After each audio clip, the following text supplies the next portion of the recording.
Chapter है वृत्तों से संबंधित क्षेत्रफल, जिसमें हम वृत्तों से संबंधित क्षेत्रफलों का अध्ययन करेंगे और उस पर आधारित प्रश्नों को भी हल करेंगे। इसमें आपको वृत्त से संबंधित एक बेसिक जानकारी देते हुए हम इस सवाल को सॉल्व करने का प्रयास करेंगे, यानी कि इसका जो एक्सरसाइज है, जिसमें वृत्त, अर्धवृत्त और उसके परिधि, त्रिज्या और उसके व्यास के बीच में क्या संबंध है, और इसके साथ साथ उस पर जो भी आधारित प्रश्न है उसको हम देखेंगे। तो देखिए, वृत्त का अध्ययन आपने क्लास 9th में किया है और इसके साथ उसमें जो भी इससे संबंधित तथ्य हैं यहाँ भी हम समझने का प्रयास करेंगे। तो देखिए, हम सबसे पहले वृत्त और उसके त्रिज्या और उसके बाद से क्रमवार उसके सभी पहले हम उसके जो संबंधित सूत्र है उसको देखेंगे और उसके बाद प्रश्नों को हल करने का प्रयास करेंगे। तो यहाँ पे देखते हैं कि ये हमारा वृत्त होता है, ऐसे ये देख लीजिए, ये वृत्त है और ये वृत्त का इसमें एक केंद्र होता है, ये वृत्त का केंद्र है, आप जानते हैं। और वृत्त के केंद्र से हम जब इसके किसी भी वृत्त के केंद्र से, यानी कि वृत्त का केंद्र हमारा O हो गया, ये O वृत्त का केंद्र है, और इससे हम एक लाइन को वृत्त के किसी बिंदु पर मिलाते हैं, मान लेते हैं कि ये बिंदु A है, तो इसे हम वृत्त की त्रिज्या कहते हैं। ये वृत्त की त्रिज्या होती है जिसे हम R से डिनोट करते हैं, यानी कि ये वृत्त की त्रिज्या है, ठीक है, ये वृत्त की त्रिज्या है। तो और इसके बाद से हम जानते हैं कि अगर वृत्त की अगर एक ये त्रिज्या हो गई और इसके हम चाहें तो हम इस केंद्र से इधर भी, यानी कि वृत्त के दूसरे सिरे पर भी हम किसी बिंदु यहाँ से ले सकते हैं, और ये भी वृत्त की त्रिज्या होती है। एक तरीके से हम देख सकते हैं कि वृत्त के केंद्र के दोनों तरफ वृत्त की दो त्रिज्याएँ हैं, और इस टोटल जो दूरी को, यानी कि ये जो टोटल जो दूरी है, यानी कि यहाँ से ये दूरी है, तो इसमें देख रहे हैं कि दो त्रिज्याओं के बराबर है, ये वृत्त का केंद्र है, और इस दूरी को हम व्यास के नाम से जानते हैं। ये वृत्त का व्यास होता है, ये टोटल जो दूरी है ये हमारा वृत्त का व्यास होता है। तो इस तरीके से हम देखते हैं कि यहाँ वृत्त की ये त्रिज्या है, वृत्त की त्रिज्या को हम R से डिनोट करते हैं, और ये जो व्यास होता है, वृत्त का जो व्यास है वो त्रिज्या के दुगने के बराबर होता है, यानी कि वृत्त का जो व्यास D है, यानी कि इसे हम डायमीटर D से डिनोट करते हैं, और ये 2R के बराबर होता है।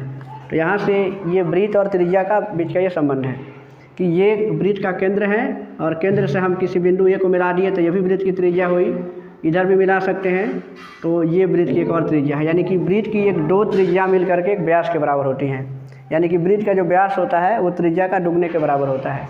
ऐसे वृत्त पर हम अनेक त्रिज्याओं को खींच सकते हैं, और वृत्त की सभी त्रिज्याएँ आपस में बराबर होती हैं। अब इसी पर एक इसमें और एक आप चीज़ों को जान सकते हैं कि ये वृत्त है, और अगर हम वृत्ताकार पथ पे, यानी कि जो गोल घेरा दिख रहा है आपको, ये वृत्त इसी गोले के सहारे, यानी किसी घेरे के सहारे वृत्त का निर्माण हुआ है। तो हम अगर इस वृत्त के चारों तरफ जो ये जो घेरा है, तो इसे हम कहते हैं वृत्त की परिधि। ये वृत्त की परिधि होती है, यानी कि अगर वृत्त के किसी एक बिंदु से आप वृत्त के चारों ओर एक बार घूम जाते हैं, यानी कि वो वृत्त की परिधि होती है। तो अब इसमें हम इसके सूत्रों को यहाँ पे देखेंगे और उसके बाद इसको हल करेंगे। अब देखिए, वृत्त की परिधि जो होती है, यानी कि इसको परिधि को हम C से डिनोट करते हैं, यानी कि जो वृत्त की परिधि है, ये वृत्त की परिधि है, जिसको हम C से डिनोट करते हैं, यानी कि सर्कमफेरेंस होता है, और इसका जो सूत्र होता है वृत्त की परिधि निकालने का जो सूत्र है वो 2πr है। और वृत्त का क्षेत्रफल जो होता है, यानी कि वृत्त का क्षेत्रफल, तो वृत्त का क्षेत्रफल होता है, और जिसे हम πr² सूत्र के सहारे निकालते हैं। πr², यहाँ पर पाई क्या है कि पाई एक ग्रीक भाषा का शब्द है, ये यूनानी भाषा का शब्द है, और पाई का मान जो होता है वो 22/7 होता है, और जिसे दशमलव में हम 3.1416 इसका मान होता है।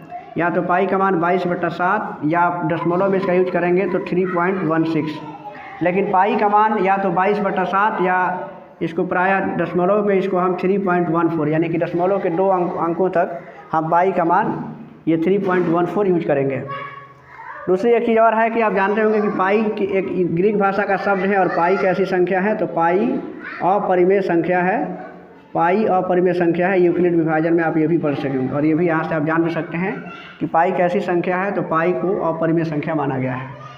अब इन सूत्रों के सहारे हम वृत्त से संबंधित क्षेत्रफलों को जान सकते हैं, जो पहले चैप्टर में है। इसके साथ साथ अगर हम देखें, इसी क्रम में अर्धवृत्त को भी देखना जरूरी है, क्योंकि अर्धवृत्तों से संबंधित भले ही इसमें आपके इस सिलेबस में नहीं दिया गया है, लेकिन अर्धवृत्त से संबंधित प्रश्न भी पूछे जाते हैं।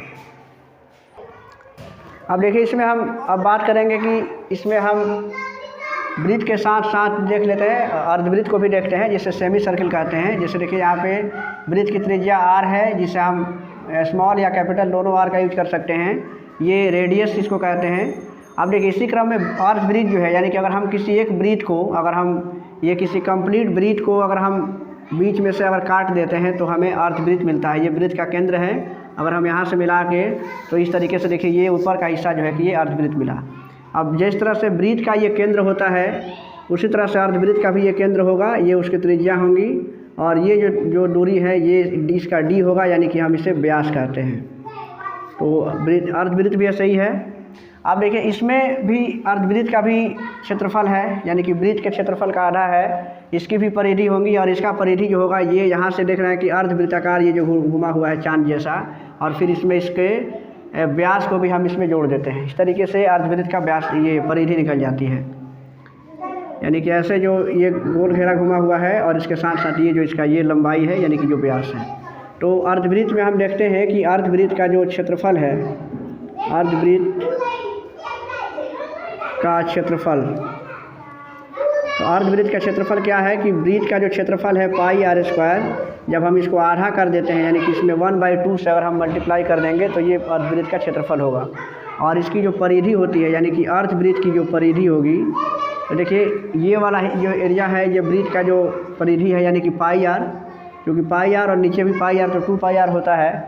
और इसमें ये इधर से भी, चूँकि ये वाला हिस्सा पाई आर हो जाएगा और ये इसके व्यास को हम इसमें ऐड करेंगे, तो ये परिधि जो हो जाए इसका ये पाई आर और प्लस इस डी, यानी कि पाई आर और डी, यानी कि जो व्यास है जिसे डायमीटर कहते हैं, यहाँ आपको बताया गया है। स्मॉल या कैपिटल डी डिनोट कर सकते हैं।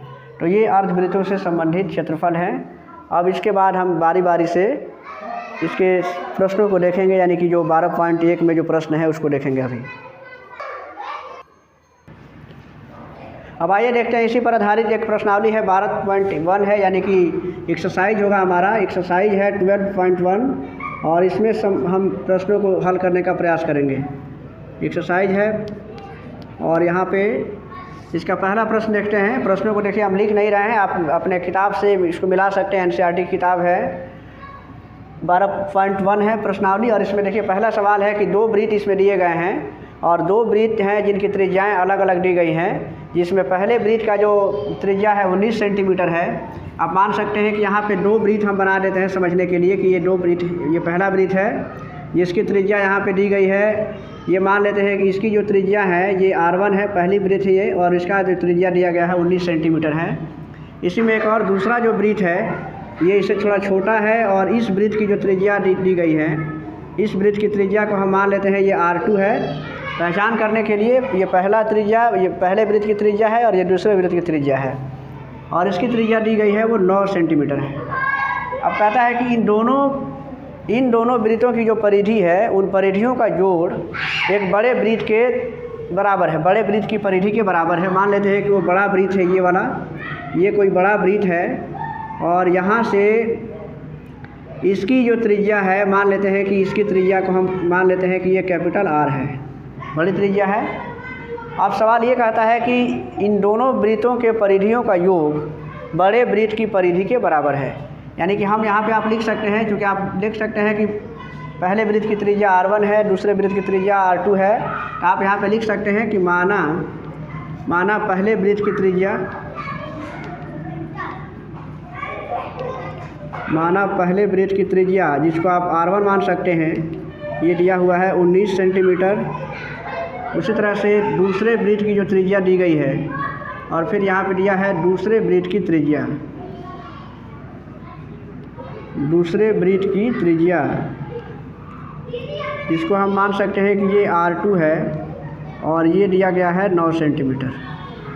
अब हमारा ये प्रश्न कहता है कि प्रश्न ये कह रहा है कि दोनों वृत्तों की परिधियों का जोड़, यानी कि यहाँ पे हम लिख सकते हैं कि प्रश्न से, अब देखिए दोनों वृत्तों की, पहले वृत्त की परिधि, यानी कि पहले वृत्त की परिधि क्या होती है तो 2 पाई R। पहले वृत्त की त्रिज्या को हम R1 माने हैं तो यहाँ लिख सकते हैं 2 पाई R1। दूसरे वृत्त की परिधि है यानी कि 2 पाई R, इसकी त्रिज्या R2 है यानी कि 2 पाई R2। और इन दोनों परिधियों का देखिए जोड़, बीच में हम जोड़ कर दिए दोनों परिधियों का जो जोड़ है वो इस बड़ी वृत्त की परिधि के बराबर है, यानी कि ये हो गया 2πr, ये इनके बराबर है। अब इसी को हमको आगे हल करना है। अब आप यहाँ से देख सकते हैं कि दोनों परिधियों को जोड़ा गया है और ये बड़े वृत्त की परिधि के बराबर है। अब देखिए, अब इसे हल करेंगे तो आप यहाँ पे देख सकते हैं कि 2πr1 ये 2πr2 है। अब इसे हम यहाँ से इसमें से देख रहे हैं कि 2π कॉमन है, 2π यहाँ भी है, यहाँ भी है। 2π कॉमन करते हैं तो यहाँ पर जाएगा r1 और ये हो जाएगा प्लस r2, और यहाँ से ये हो जाएगा 2πr के बराबर। यहाँ से 2π से 2π कैंसिल हो सकता है, तो यहाँ पे बच गया, यानी कि r1 का मान कितना, यहाँ पे बच गया r1 और प्लस r2, ये बड़े r के बराबर है। यानी कि आप यहाँ से देख सकते हैं कि r1 का मान है 19 और r2 कितना है तो 9 है, ये बड़े r के बराबर है। यानी कि यही से आप यहाँ से लिख सकते हैं कि जो r का मान है ये 19 और 9, यानी कि ये हो जाएगा 28 सेंटीमीटर, जो कि बड़े वृत्त की त्रिज्या होगी। यानी कि इस बड़े वृत्त की जो त्रिज्या है वो कितनी होगी तो 28 सेंटीमीटर होगी। और ये इस तरीके से ये पहला आपका प्रश्न का ये सॉल्यूशन है। अब देखिए, इसमें इसका दूसरा सवाल देखेंगे, यानी कि एक्सरसाइज हमारा वही होगा, एक्सरसाइज 12.1 का ही ये दूसरा सवाल है। अभी आपने पहले सवाल को देखा, अब उस पर जो बोर्ड परीक्षा में जो प्रश्न आ रहे हैं, आपको 19 और 9 जो दिया हुआ था उसमें त्रिज्या का मान चेंज करके आपसे सवाल पूछा जा रहा है, यानी कि डेटा चेंज कर दिया जाएगा और आपसे सवाल पूछा जाएगा। और देखिए, इसमें दूसरा जो सवाल है इसमें भी वही सवाल है, सेम उसी पैटर्न पे है, लेकिन अब इसमें क्षेत्रफल पर आधारित सवाल है। इसमें भी सवाल है कि इसमें दो वृत्त यहाँ भी दिए गए हैं। ये मान लेते हैं कि ये पहला वृत्त है और ये इसकी त्रिज्या हो गई, और ये दूसरा वृत्त है, इसमें आप जोड़ सकते हैं, ये दूसरा वृत्त है, इसकी त्रिज्या भी दी गई है। यानी कि देखिए, पहले वृत्त है, इसकी त्रिज्या को मान लेते हैं हम r1, जो कि 8 सेंटीमीटर दिया हुआ है, ये केंद्र इसका वो होगा 8 सेंटीमीटर। फिर दूसरा जो वृत्त दिया हुआ है यहाँ पे, इसको हम मान लेते हैं r2, और इसकी जो त्रिज्या दी गई है वो 6 सेंटीमीटर दी गई है। अब ये सवाल कह रहा है कि इसमें से दोनों जो वृत्त हैं, दोनों वृत्तों की जो दो वृत्त हैं जिसकी त्रिज्या 8 और 6 सेंटीमीटर है, इन दोनों ही वृत्तों के क्षेत्रफलों का जो योग है वो एक बड़े वृत्त के क्षेत्रफल के बराबर है। तो आपको बताना है कि उस वृत्त की त्रिज्या ज्ञात करनी है जिसका क्षेत्रफल इन दोनों ही वृत्तों के क्षेत्रफलों के जोड़ के बराबर है। मान लेते हैं कि इसकी त्रिज्या, इस वृत्त की जो त्रिज्या है वो कैपिटल R है, यानी कि बड़ा वृत्त है, क्योंकि इन दोनों का क्षेत्रफल जो है इस बड़े वृत्त के क्षेत्रफल के बराबर है। अब यहाँ भी आप लिख सकते हैं कि पहले वृत्त की ये त्रिज्या है, पहले वृत्त की त्रिज्या यहाँ पे 8 सेंटीमीटर दी गई है। तो पहले वृत्त की त्रिज्या जिसको हमने r1 मान लिया है, तो ये r1 का मान दिया है यहाँ से 8 सेंटीमीटर, जबकि दूसरे जो वृत्त हैं, दूसरे वृत्त की त्रिज्या आपके सामने है, दूसरे वृत्त की त्रिज्या दी गई है 6 सेंटीमीटर, और जिसे हम मान सकते हैं r2, तो ये हो गया 6 सेंटीमीटर। अब देखिए, अब यहाँ से प्रश्न जो है, यहाँ से प्रश्न ये कह रहा है कि दोनों वृत्तों का क्षेत्रफलों का जो जोड़ है, यानी कि पहले वृत्त का क्षेत्रफल, जिसको हम वृत्त का क्षेत्रफल πr² होता है, पहले वृत्त की त्रिज्या r1 है तो हम πr1 कर देते हैं, πr1²। दूसरे वृत्त को जो क्षेत्रफल है ये πr2² हो जाएगा, और इन दोनों ही वृत्तों के क्षेत्रफलों का जोड़ इस बड़े वृत्त के क्षेत्रफल के बराबर हैं। तो बड़े वृत्त की त्रिज्या चूँकि कैपिटल R है तो इसका क्षेत्रफल हो जाएगा πr²। अब यहाँ से हम देख सकते हैं कि इसमें हम पाई को कॉमन कर सकते हैं, और यहाँ से ये हो जाएगा r1² और प्लस r2², और यहाँ से ये हो गया पाई और r²। पाई से पाई कैंसिल हो सकता है, तो यहाँ पे आप देख सकते हैं कि r1², यानी कि r1 का मान कितना है तो 8 का स्क्वायर, और यहाँ से 6, r2 का मान 6 है तो यहाँ से हो सकता है ये 6 का स्क्वायर। क्योंकि पाई के कटने के बाद से सिर्फ r1 बच रहा है, तो आप चाहें तो एक लाइन लिख सकते हैं, नहीं तो डायरेक्ट इसका मान रख दीजिए, r का मान रख सकते हैं। यानी कि यहाँ पे r1 का मान जो है कि 8 है और r2 का मान 6 है, इसका 6 का स्क्वायर, और यहाँ हो सकता है r²। तो आप जानते हैं कि 8 का जो स्क्वायर है ये 64 होगा, और ये 36 का, ये 6 का जो स्क्वायर है 36, यानी कि ये हो जाएगा r का स्क्वायर। तो आप यहाँ से इसको देख सकते हैं कि ये टोटल हो गया, यानी कि r² का जो मान है यहाँ से ये हो सकता है 100, और r का जो मान होगा ये √100 होगा, यानी कि बराबर ये हो जाएगा 10 सेंटीमीटर। यानी कि इस तरीके से बड़े वृत्त की जो त्रिज्या है वो 10 सेंटीमीटर हो जाएगा। तो ये आपके दूसरे सवाल का सॉल्यूशन था, और इसी प्रकार से आप अन्य प्रश्नों को भी इस पर हल कर सकते हैं। इसमें सिर्फ इसमें डेटा बदल करके आपसे प्रश्न पूछा जा सकता है।